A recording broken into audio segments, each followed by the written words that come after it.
আসসালামু আলাইকুম। আশা করি সবাই ভালো আছেন। বর্তমানে চায়ের ব্যবসা এমন সংকটময় অবস্থায় চলে গেছে বলার বাহিরে।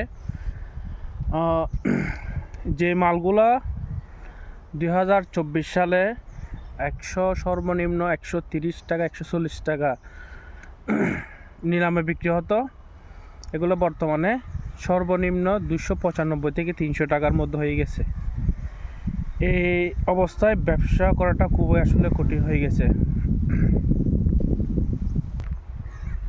আশা করি সবার ব্যবসা ইনশাল্লাহ দাম নিয়ন্ত্রণের মধ্যে চলে আসলে আশা করি ঠিক হয়ে যাবে সবাই। এখন যারা বড় কোম্পানি আছে তাদের চাগুলো এখন মোটামুটি ভালোই প্রোডাকশন হচ্ছে।